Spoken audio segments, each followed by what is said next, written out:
Bueno, continuando con las exposiciones de esta jornada científica internacional, con la exposición y la presencia de la doctora Leslie Cruzado Preciado, médico familiar y comunitaria, especialista en medicina familiar y comunitaria por la Universidad Peruana Cayetano Heredia, médica asistente de cuidados paliativos en el programa ADI Oncológica y No Oncológica del Hospital Cayetano Heredia, Lima, Perú, fundador de la Sociedad Médica de Cuidados Paliativos de Chile, Maestría Internacional de Cuidados Paliativos por la Universidad de Las Palmas de Gran Canaria, España, Maestría de Salud Pública y Gestión de Servicios de Salud de la Universidad San Martín de Porres, docente de la Facultad de Medicina de la Universidad Cayetano Heredia.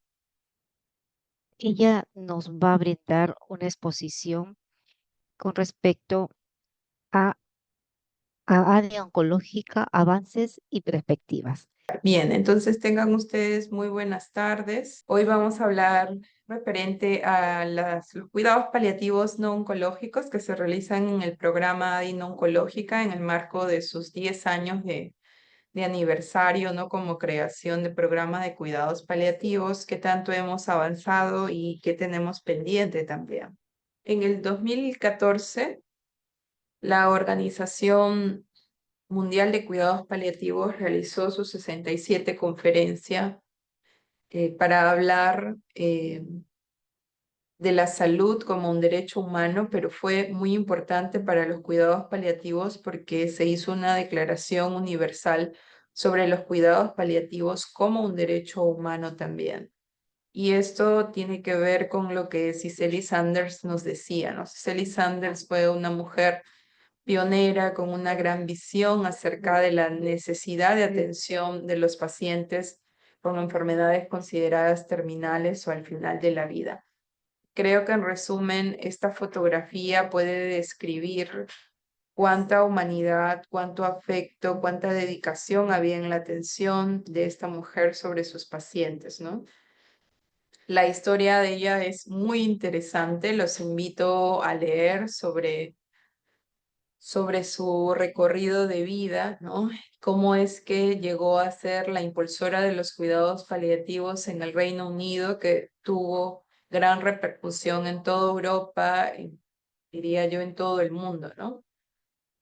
Bien. Entonces, ella decía que cada persona importaba por lo que es. Cada persona importa hasta el último momento de su vida y que se debe hacer todo lo que esté a nuestro alcance, no solamente para que la persona muera de manera pacífica, sino también para que mientras viva lo haga con dignidad. Los cuidados paliativos precisamente se crean con la idea de mejorar la calidad de vida de los pacientes, ¿no? De aliviar el sufrimiento físico, psicosocial, espiritual, de permitir que estos pacientes que tienen enfermedad potencialmente mortales reciban la atención junto con sus familiares, que las atenciones puedan ser prestadas basándonos en las necesidades multidimensionales que sean dadas por equipos multidisciplinarios, ¿no? Que no solamente incluye médicos, enfermeras, psicólogos, nutricionistas, trabajadores sociales, fisioterapeutas de farmacia, voluntariado también, que no solamente puedan prestarse dentro de una institución, dentro de un centro de salud, dentro de un hospital, dentro de un instituto, sino también en el domicilio y en la propia comunidad en la que están estos pacientes. Muchos estudios han demostrado que los cuidados paliativos son sumamente beneficiosos para los sistemas sanitarios porque reducen las hospitalizaciones, desaturan los sistemas de emergencia y definitivamente el paciente, si así lo decide, estar en el domicilio, tendrá el mayor confort junto a sus familiares, ¿no? Su entorno más cercano. Esta es un resumen de la necesidad de los cuidados paliativos en el mundo. Esto es una gráfica que resume las diferentes patologías, ¿no? que requieren cuidados paliativos. En el primer gráfico de la izquierda, ustedes pueden ver que la mayor cantidad de pacientes que requieren cuidados paliativos son aquellos con enfermedades cardiovasculares. Y en segundo lugar, las enfermedades oncológicas. Pero existe también un grupo muy importante, variado, de enfermedades como la esclerosis múltiples, las enfermedades reumatológicas, enfermedades de Parkinson, tuberculosis, que es una enfermedad infectocontagiosa, pero que tiende a cronificarse y a generar muchas complicaciones en los pacientes, pacientes con enfermedades que generan demencia o dependencia de su capacidad funcional, sea esta parcial o total, las insuficiencias orgánicas como la cirrosis, las insuficiencias renales, las enfermedades pulmonares obstructivas, otra infecto contagiosa que se cronifica como el VIH y la progresión a una enfermedad avanzada como el SIDA, y la diabetes, que puede generar en larga data pues algunas complicaciones en los pacientes, que también los lleva a requerir cuidados paliativos. Y en los niños pues también podemos observar que existen enfermedades congénitas, ¿no? Alteraciones dentro de su condición neonatal, como los parálisis cerebrales infantiles, ¿no? Secuelas de meningitis y otras enfermedades infectocontagiosas, enfermedades cardiovasculares, muchas de ellas congénitas, condiciones neurológicas, enfermedades raras y huérfanas, y también el cáncer suelen ser causa de una necesidad de cuidados paliativos que es sumamente grande y que en el país está enfocada actualmente en lo oncológico, pero como podemos ver, existe una gran variedad de pacientes todavía que no está recibiendo la atención que corresponde en cuidados paliativos. Este es el gráfico que resumen cuáles son las necesidades de cuidados paliativos por enfermedades en el país. La principal causa de muerte sigue siendo las enfermedades oncológicas.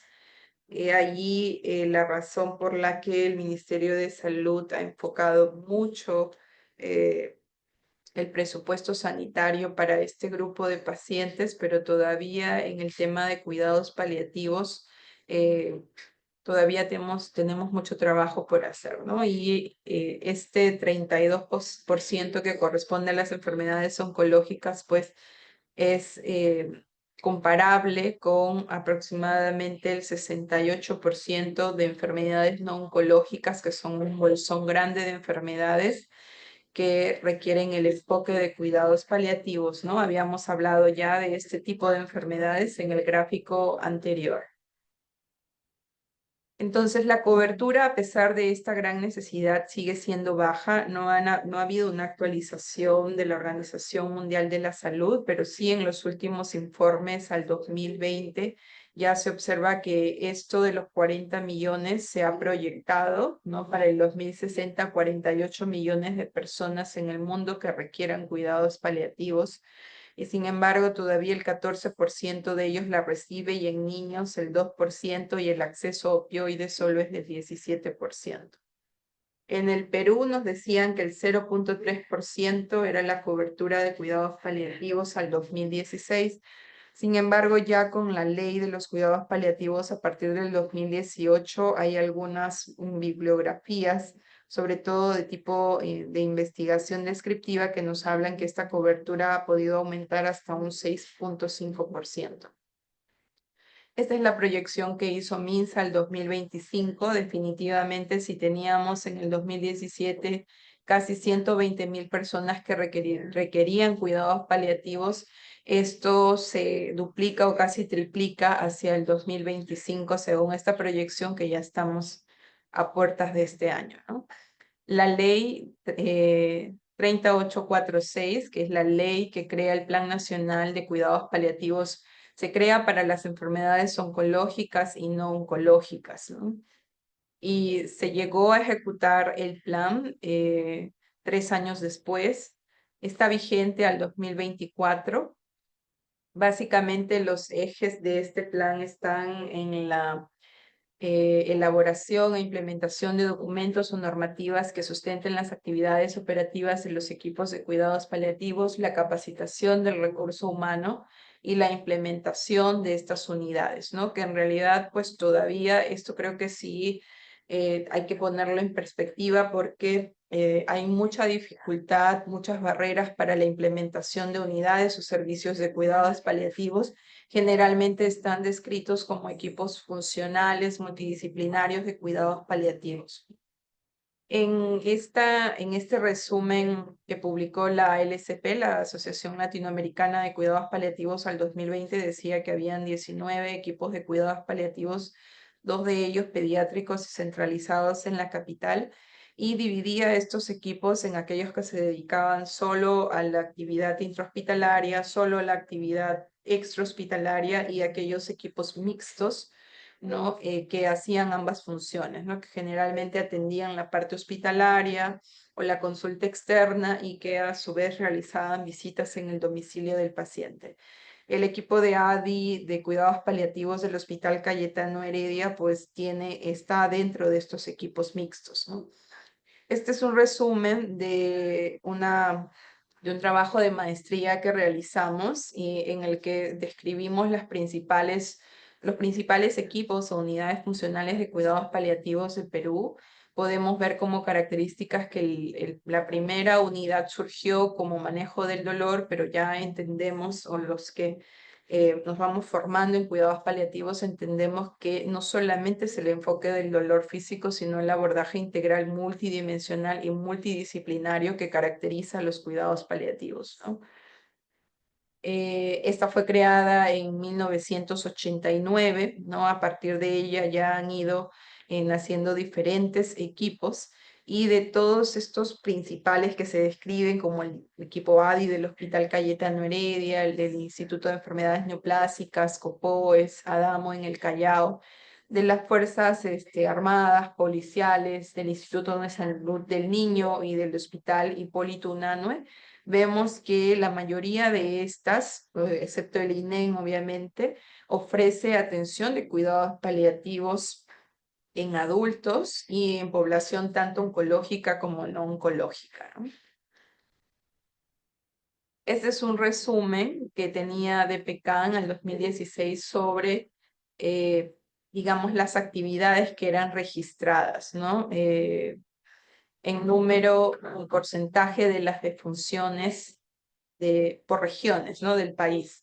Y bueno, teníamos obviamente un mayor reporte en algunas ciudades referenciales de la costa, como son Lima, La Libertad, Arequipa, y la demanda de cuidados paliativos, en este caso que se especificó para la parte oncológica, porque el impulso de la ley y el Plan Nacional fue a través de la Dirección de Prevención y Control del Cáncer. Creo que allí también dentro de las perspectivas y esta orientación a futuro de cómo podemos mejorar el acceso a los cuidados paliativos tiene que ver con que en el Ministerio de Salud, la Dirección de Enfermedades Crónicas No Transmisibles realice un trabajo conjunto con el DPCAM para que se puedan incluir también dentro del registro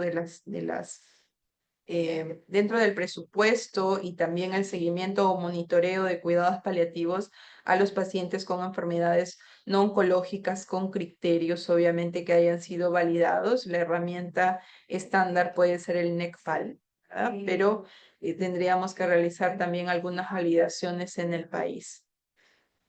Dentro del registro de atenciones, pues la DIRIS Lima Norte ha sido de las regiones quien más ha podido registrar atenciones en cuidados paliativos. Dentro de ellos, el equipo del Hospital Cayetano Heredia, pues representaba en ese momento, al 2019, el 76% de las atenciones a nivel nacional.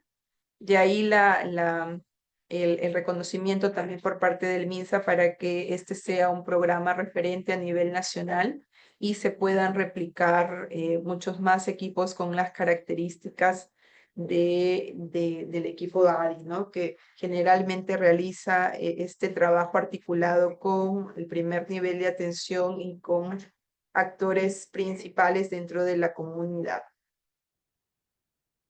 En cuanto al equipo interdisciplinario de cuidados paliativos de ADI, creo que este esquema resume bastante bien el trabajo que se realiza porque es un trabajo que se divide en hospitalario como tal, pero a la vez la articulación con el primer nivel de atención, ¿no? Los pacientes que llegan al programa de cuidados paliativos oncológicos son derivados desde oncología médica, desde cirugía oncológica o radiooncología, ¿no? Que los están tratando y una vez ya diagnosticados, estos pacientes deben ingresar, ¿no? Todos los pacientes oncológicos deberían ingresar a cuidados paliativos desde el diagnóstico, porque aunque no haya mayor afectación física, es muy importante la valoración nutricional que se hablaba en la exposición anterior y también el soporte psicológico que deben tener estos pacientes, porque si hacemos un poquito consciente qué difícil debe ser recibir el diagnóstico de tener cáncer, ¿no?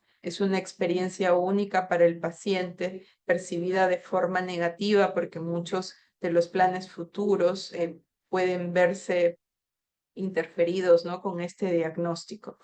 Entonces, estos pacientes derivados al ADI pues pasan por todas las disciplinas o profesiones que conforman el equipo, ingresan con enfermería, ¿no? Quien realiza la apertura de la historia clínica y también realiza el triaje del paciente, identifica si se trata de una urgencia y en coordinación con el médico realizan el alivio sintomático inmediato. Tratamos de que todas las atenciones en ADI sean a demanda, es decir, que el paciente llegue y se pueda atender el mismo día, si así lo desea, con todas las disciplinas a la vez, ¿no? O ese mismo día. Hablamos de la articulación del primer nivel de atención porque estos pacientes tienen una jurisdicción a través de sus centros de atención primaria y a través del hospital y el equipo de ADI se han realizado convenios con las direcciones regionales, direcciones de redes integradas de salud para que se pueda capacitar al recurso humano, ¿no? A través de este tipo de cursos virtuales o presenciales, pero yendo más allá en la formación en cuidados paliativos a través de una asistencia técnica presencial del equipo hacia estos centros de salud o la rotación de estos profesionales con el equipo de ADE, ¿no? Entonces, este enfoque también de capacitación al recurso humano, como les decía, ha permitido que sea referente por el Ministerio de Salud para que actualmente también se replique en las brigadas de cuidados paliativos de las diferentes DIRIS, Lima Norte, Centro, Sur y Este, y en algunas regiones del país. Bueno, los cuidados paliativos en el Hospital Cayetano Heredia iniciaron en el 2014, ya 10 años, decíamos, del aniversario de ADI, y a partir del 2019 se incorporaron los pacientes no oncológicos, ¿no? Independientemente de las limitaciones presupuestales por parte del Ministerio de Salud y con los recursos que existen dentro del sistema sanitario a través del Seguro Integral de Salud, que brinda una cobertura o universal, pues debe incluirse todas las atenciones en el paciente, incluyendo las actividades preventivo-promocionales, recuperativas, de rehabilitación, y los cuidados paliativos no son la excepción. Entonces, ¿quiénes deberían ingresar a estos programas de cuidados paliativos? En realidad es el equipo que evalúa el ingreso, ¿no? Por lo general les decía que los pacientes acuden a través de una interconsulta de sus médicos tratantes, sean estos oncólogos o a través de medicina interna o las otras especialidades implicadas, por ejemplo, neurología, cardiología, neumología, eh, identificando al probable paciente que requiere los cuidados paliativos o a su vez que el propio paciente o el familiar lo pueda solicitar. Tenemos una herramienta referente, el NECPAL, que si este es positivo, pues nos indica que el paciente realmente tiene necesidad de atención en cuidados paliativos. Se atienden en el ADI adultos de 18 años o más, idealmente que tengan un cuidador identificado, que puedan brindar el consentimiento también por parte del paciente o el tutor o el familiar, el cuidador que está a cargo del paciente. que sean dentro de la jurisdicción, ¿no? El Hospital Nacional es un hospital de referencia dentro de todo el territorio nacional, pero para las visitas domiciliarias sí procuramos que sea dentro de la jurisdicción, ¿no? Esto no quiere decir que si un paciente no está dentro de la jurisdicción no reciba la atención de cuidados paliativos. Existen otras actividades a través de la consulta ambulatoria con el cuidador o el paciente, la telemedicina, que no se deja de brindar en estos pacientes, ¿no? Y muchos de ellos a los que no se les puede eh, realizar la visita domiciliaria, pues se puede hacer a través de estas brigadas que se han ido incorporando a las DIRIS. Decíamos que en el caso de los pacientes oncológicos tenemos claro que desde que inicia el sufrimiento, muchos de ellos desde el diagnóstico deben ser incorporados a los programas de cuidados paliativos, no como un enfoque excluyente, es decir, ya va a paliativos y ya no puede atenderse en otras áreas de la institución, sino más bien desde un enfoque inclusivo en el que los cuidados paliativos llegan a complementar la atención que recibe, ¿no? el paciente.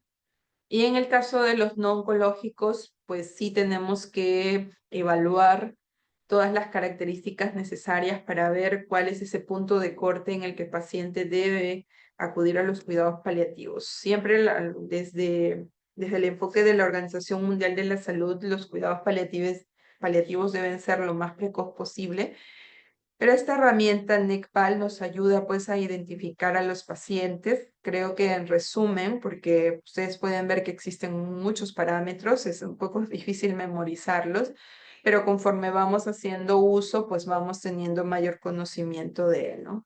Es para un tamizaje, para la identificación, digamos, de los pacientes con necesidades paliativas, pero también en su versión 4 ya tiene un enfoque pronóstico también, ¿no?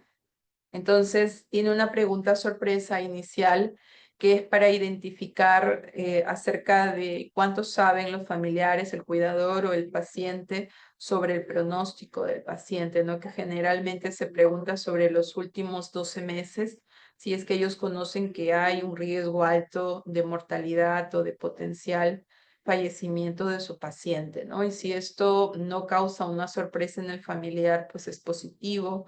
Es una pregunta con un checklist o positiva para el NECPAL. Y luego viene una segunda parte que tiene que ver con la elección, demanda o necesidad, ¿no? La elección, es decir, el paciente, el familiar viene y dice, deseo los cuidados paliativos. Esto es realmente en la práctica muy poco porque los pacientes generalmente todavía tenemos que realizar mucha educación e introducción de los cuidados paliativos, no es que estén generalizados o sean muy populares dentro de de la población. Y la demanda o necesidad cuando ya un personal de salud identifica, ¿no? Que este paciente requiere cuidados paliativos dadas sus condiciones clínicas.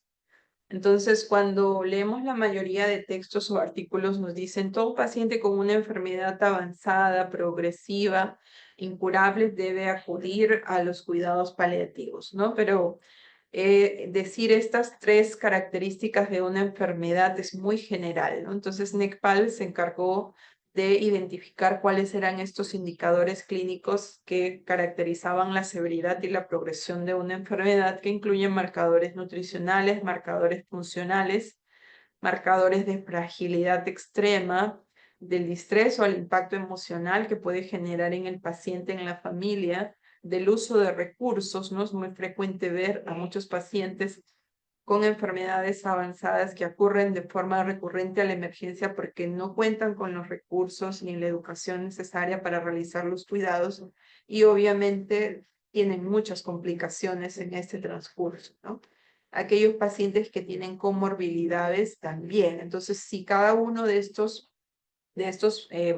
marcadores, digamos, tiene también checklist, sobre todo se miden dentro de los últimos 6 meses, pues también es un aspecto positivo para NECPAL. Y luego viene una cuarta parte que tiene que ver con estos mismos indicadores clínicos, pero ya específicos de enfermedad severa y progresiva por diferentes patologías. NECPAL incluye la enfermedad oncológica, la enfermedad pulmonar crónica avanzada, la enfermedad cardíaca avanzada, las enfermedades neurológicas, sobre todo las de tipos de accidentes cerebrovasculares. También incluye otras enfermedades neurológicas de motoneurona y la esclerosis lateral amiotrófica, esclerosis múltiple y Parkinson, ¿no? La insuficiencia hepática grave, la insuficiencia renal y la demencia. Hay muchas otras enfermedades que en el cuadro que vimos inicialmente no se incluyen, como tuberculosis, VIH, ¿no? Eh, pero que eh, por eso es que NECPAL pues no es del todo definitivo, no es una herramienta que ayuda al clínico en la evaluación, pero finalmente el gol estándar de la evaluación para ingreso de los cuidados paliativos sigue siendo la evaluación que realiza el médico y en conjunto el equipo de cuidados paliativos. En cuanto a las enfermedades no oncológicas, el 50% de los pacientes que se atienden en el ADI son neurológicos, ¿no? Pacientes que tienen secuelas permanentes posteriores a ACVs recurrentes, ¿no? Su segundo, tercer ACV es generalmente el que los lleva a la dependencia funcional completa y ellos obviamente con características de enfermedades como hipertensión, diabetes, dislipidemia. También hemos tenido pacientes con traumatismos cráneoencefálicos, ¿no? Traumas vertebrales. Dentro de las enfermedades raras, síndrome de Rett, ¿no? La distrofia de Duchenne, secuelas por rupturas de aneurisma, ¿no? Algunas enfermedades como secuelas neurológicas del Guillain-Barré, aquellos que se complicaron y tuvieron encefalopatías hipóxico-isquémicas, enfermedad de Parkinson, ¿no? De Alzheimer y otras enfermedades tipo de insuficiencias orgánicas son sumamente frecuentes, ¿no? Los síntomas que generalmente abordamos dentro de los pacientes no oncológicos sigue siendo el dolor y el estreñimiento, los síntomas más frecuentes, pero también tenemos que hacer frente a depresión, a hiporexia, a síntomas respiratorios, síntomas psiconeurológicos, digamos, ¿no? Como la ansiedad, otros síntomas respiratorios como la disnea, síntomas gastrointestinales, síntomas neurológicos como convulsiones. Entonces son los pacientes realmente bastante complejos, ¿no? Y conforme evoluciona la enfermedad, estos se van haciendo mucho más intensos, inclusive tienden a ser refractarios y obviamente requieren una intervención más intensa del equipo de intensiva, diría yo, de cuidados paliativos, ¿no? Dentro de los pacientes con enfermedades no oncológicas, tienen la peculiaridad de que pues están mucho más tiempo porque estas enfermedades evolucionan un poco más a más largo plazo y les genera dismovilismo y dependencia funcional. Por eso es que vemos un alto porcentaje de úlceras por presión que son variables, muchas de ellas con la educación de los familiares, de la movilización, de los cuidados de piel, la hidratación, el uso de dispositivos como colchones antiescaras y educarlos en la curación de estas lesiones, logra que se recuperen y algunos de ellos incluso con la educación de los cuidadores logramos que no aparezcan, ¿no? Y están mucho tiempo en condición de dismovilismo crónico y, bueno, no llegan a desarrollarlos hasta la etapa final, ¿no? Que ya se suma pues la malnutrición proteico-calórica, ¿no? Y otras condiciones que entorpecen obviamente el estado del paciente, el estado clínico del paciente y llegan a la aparición de estas lesiones, ¿no? Muchos de ellos llegan a la unidad con dispositivos, sondas nasogástricas, gastrostomías, traqueostomías, tubos de drenajes torácicos que cuando salen de la emergencia los familiares y cuidadores no saben qué hacer con ellos, ¿no? Entonces el equipo de cuidados paliativos también tiene su rol importante de poder educar en los cuidados de estos dispositivos para evitar complicaciones y reingresos continuos a la emergencia, ¿no?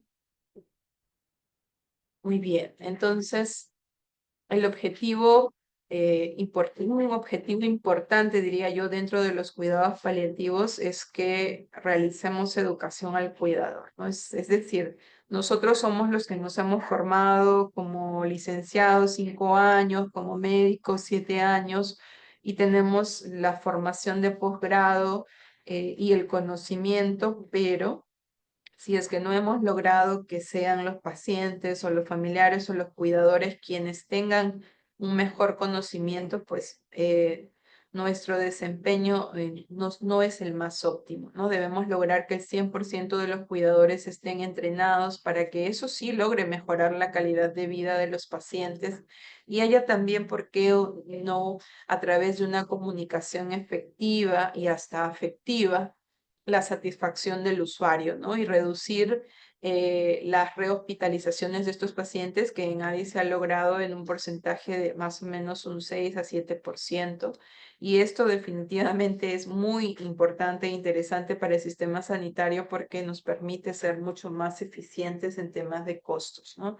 Este es un esquema de la evolución de la enfermedad crónica en el que podemos ver cuando la enfermedad crónica pues es detectada clínicamente, muchas veces en etapa inicial, pero esta pues, tiende a evolucionar en el tiempo y estas enfermedades pueden llamarse avanzadas e incurables, ¿no? Cuando notamos este progreso gradual, ya vamos viendo que hay una afectación de la autonomía del paciente y por ende de su calidad de vida. Hay una respuesta variable al tratamiento, muchos de ellos no llevan un control adecuado de la enfermedad crónica y obviamente el pronóstico de vida va reduciéndose, ¿no? Hasta que llegamos a la enfermedad terminal y es la enfermedad terminal, tiene criterios también. Hablamos de aquellas enfermedades que ya tienen un curso irreversible y que van a seguir progresando y por tanto van a generar la presencia de síntomas cada vez más frecuentes, más intensos, con tendencia a la repetitividad y que lógicamente genera un gran impacto, una sensación de desesperación en la familia, ¿no? Que requiere una intervención por parte del equipo de cuidados paliativos. Impacta mucho porque lleva al paciente a la dependencia funcional, sea esta parcial o total. Ya no hay respuestas a los tratamientos específicos, ¿no? Y obviamente el pronóstico de vida puede ser limitado a menos de 6 meses. Algunos textos nos dicen hasta menos de un año de vida, ¿no? Esta enfermedad terminal progresiva sigue avanzando. En algunos textos lo vamos a encontrar con él en la etapa de agonía o situación de últimos días, ¿no? Que es muy importante conocer los criterios, identificarlos. Aquí podemos hacer uso de algunas escalas pronósticas que nos permitan orientar adecuadamente a la población, no los tome por sorpresa ni al equipo de cuidados paliativos para que pueda realizar una intervención en el duelo. Aún escuchaba al licenciado Antonio Rangel que es muy importante el abordaje de las emociones y cuando nos anticipamos a ellas es mucho mejor porque logramos evitar estos duelos patológicos que les llamamos cuando no tienen una evolución, digamos, tórpida, cuando ocurre la partida de la persona, ¿no? Del ser querido. Los cuidados paliativos a lo largo de la enfermedad crónica tienen que irse introduciendo. Es cierto que cuando la enfermedad crónica es detectable clínicamente de forma temprana, pues los cuidados paliativos van a ser mínimos, pero estos van a ir en ascenso, ¿no? Hasta la muerte del paciente e inclusive los cuidados paliativos no terminan con el fallecimiento del paciente, sino que se extienden a la etapa de posduelo.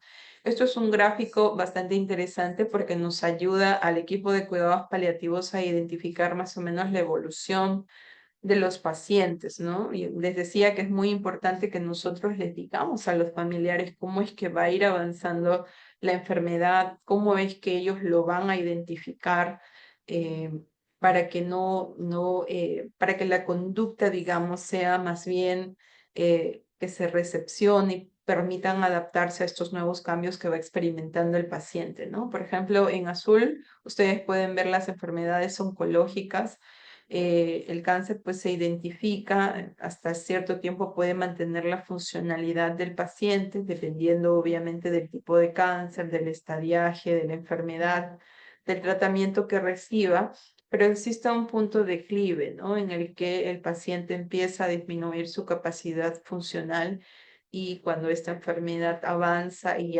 no hay una respuesta al tratamiento, pues ocurre el fallecimiento del paciente.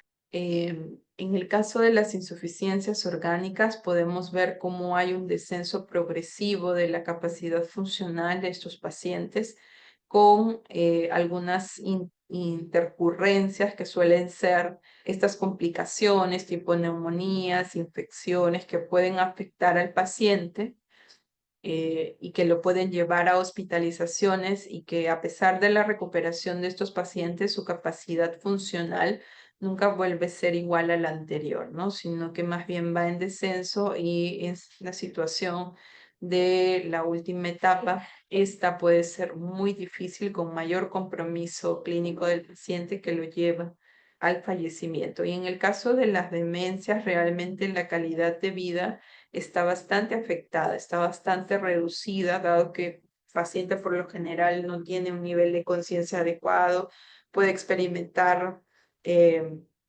hipoacción o hiperactividad con delirio, una agresividad que obviamente entorpece las actividades, incluso actividades básicas de la vida diaria, ¿no? Entonces, eso también suele ser progresivo. La enfermedad crónica, yo le digo a los pacientes o familiares, no se queda quieta, va progresando. Pero también hay que brindarle el soporte a los familiares de que hay un equipo de cuidados paliativos que está detrás de ellos brindándole soporte, haciendo que si aparecen síntomas que pueden interferir con la calidad de vida, pues se puedan controlar adecuadamente, ¿no? Eso es un resumen de las enfermedades no oncológicas que requieren cuidados paliativos. Llegan a nuestra unidad pacientes con insuficiencias cardíacas congestivas, con fracción de eyección menos del 20%, con una disnea severa, ¿no? Considerada en la escala de la New York Heart Association como grado 4, que ya incluso en reposo es insoportable para el paciente, ¿no? Entonces, estos pacientes eh, experimentan muchos de ellos una insuficiencia cardíaca refractaria junto a arritmias que ya no responden adecuadamente al tratamiento que se le brinda por la especialidad, ¿no? Entonces son pacientes que realmente requieren los cuidados paliativos. En el caso de las enfermedades neurológicas, hemos tenido experiencias con esclerosis lateral amiotrófica, em, enfermedades de motoneurona, accidentes cerebrovasculares, distrofia de Duchenne, síndrome de Rett, que suelen asociarse a afectación del sistema neurológico. Entonces, estos pacientes generalmente tienen la característica de dependencia funcional parcial o total, por el dismovilismo crónico suelen tener úlceras por decúbito, generalmente en grado 3 o 4, ser portadores de algunos dispositivos de suplemento de oxígeno suplementario, ¿no? Muchos de los familiares no están capacitados o entrenados en los cuidados de estos dispositivos y suelen eh, tener complicaciones, ¿no? Que los llevan frecuentemente a la emergencia. En el caso de las enfermedades pulmonares crónicas, pues enfermedades como las pulmonares obstructivas crónicas o las enfermedades intersticiales pulmonares difusas, dentro de ellas la fibrosis pulmonar, suelen ser los que generan mayor compromiso funcional de los pacientes, ¿no? Suelen experimentar tos, síntomas como tos persistente, dolor, disnea, eh, que requiere obviamente la atención de estos pacientes, ¿no? La enfermedad se puede evidenciar ya sea por hipoxemias, ¿no? O hipercapnias, ¿no? Que muchos de ellos van a acudir a las unidades de cuidados paliativos con indicación de oxígeno, sean con traqueostomías, eh, que requieren obviamente la atención también multidisciplinaria y el manejo con opioides para el control sintomático, ¿no? Las enfermedades hepáticas avanzadas, en este caso las clasificadas como Child C, generalmente tienen algunos parámetros laboratoriales alterados, como una albúmina reducida severamente, hiperbilirrubinemias, ¿no? Alteración de los factores de la coagulación o el INR, y que estos pacientes ya se ha descartado el trasplante hepático como un tratamiento viable. Suelen experimentar dolor de tipo visceral o mixto, estreñimiento, edemas, disnea, prurito, que suelen ser síntomas que manejamos en la unidad, ¿no? Y las pacientes con enfermedades renales crónicas avanzadas, ¿no? Que ya no son tributarios de diálisis o que eh, eh, tienen durante la diálisis, pueden experimentar síntomas de difícil manejo o productos de la hiperuricemia, ¿no? Generalmente llegan a la unidad de cuidados paliativos para control de síntomas. Este es un poco de resumen de las actividades asistenciales que realizamos en la unidad de cuidados paliativos para atender a los pacientes no oncológicos que se atienden desde el 2019. Las ambulatorias pues incluyen los procedimientos y evaluación de enfermería, la atención de psicología, nutrición. En algún momento hemos tenido trabajo social, que creo que también es un reto dentro de, de cómo mejorar también los cuidados paliativos dentro del hospital, a un trabajador social, la urgencia, porque en cuidados paliativos el dolor, el manejo de síntomas son considerados una emergencia médica, ¿no? Es decir, todo lo que pueda generar sufrimiento en el paciente debe ser atendido con prontitud o lo más inmediato posible, ¿no? Entonces, contamos con un tópico de urgencias en donde se realiza manejo del dolor y algunas otras atenciones, las visitas domiciliarias también, ¿no? En la que realizamos la intervención de la familia, la evaluación del paciente. Muchos de ellos no pueden desplazarse al hospital, así que para que no nos prescindan de la atención médica y del equipo multidisciplinario, pues se acude al domicilio, ¿no? Muchas veces hemos hecho intervención en el duelo, como ustedes pueden ver en la fotografía, y se han realizado procedimientos en el domicilio, ¿no? Como el recambio de las zonas nasogástricas, sondas vesicales, ¿no? Eh, que también son una necesidad dentro de estos pacientes, ¿no? Las atenciones en consulta externa de cuidados paliativos en cada una de estas disciplinas, ¿no? Hemos contado también con médicos residentes internos de las diferentes disciplinas, sean medicina, enfermería, psicología, que han podido estar en la unidad. Este es el tópico de urgencias que les decía, donde se hace manejo de síntomas, pero también contención a veces de hemorragias tumorales que suelen ser profusas, la curación de las heridas tumorales. eh, que lo realizan las enfermeras, que es un trabajo bastante complejo, ¿no? Por lo friables de estas lesiones, por lo grandes muchas veces de estas lesiones. La colocación del catéter subcutáneo, la hidratación del paciente que viene con signos de deshidratación. Y estas son fotografías de las atenciones domiciliarias que se han realizado. Pues en el Hospital Cayetano Heredia se llega desde Rímac hasta Caraballo, Puente Piedra, Ancón, se ha llegado, todos los distritos que conforman Lima Norte, y la intervención que se realiza no solo con el paciente, sino con los cuidadores, que realmente son los que realizan el trabajo de cuidado 24/7 con estos pacientes, y las actividades de telesalud que a través de la pandemia creo que se han podido difundir más, pero que son sumamente necesarias, ¿no? Porque han permitido eh, realizar el seguimiento, el monitoreo, la teleorientación y más cuando en estas unidades pues utilizamos dispositivos que requieren seguimiento o utilizamos medicamentos opioides que también requieren un estrecho seguimiento en los pacientes. Estas son algunas fotografías de las actividades docentes que se han realizado en la unidad y también la investigación que ha permitido dar el soporte, ¿no? Para seguir avanzando en la gestión de los cuidados paliativos. Finalmente, las conclusiones. podemos ver que existe una gran necesidad y un tanto insatisfecha de los cuidados paliativos, tanto para las pacientes con enfermedades con cáncer, pero más aún para los pacientes con enfermedades crónicas no oncológicas y más aún en la población pediátrica y también en adultos. Entonces, para brindar estos cuidados paliativos requerimos de un equipo multidisciplinario con atenciones ambulatorias y domiciliarias.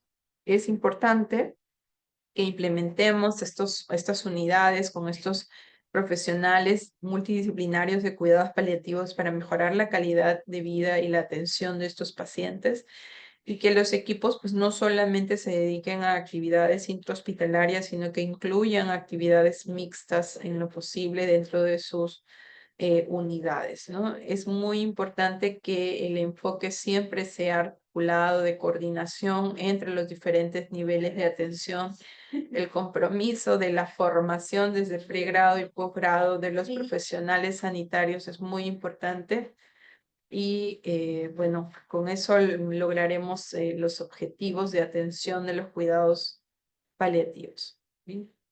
Les agradezco mucho por su atención.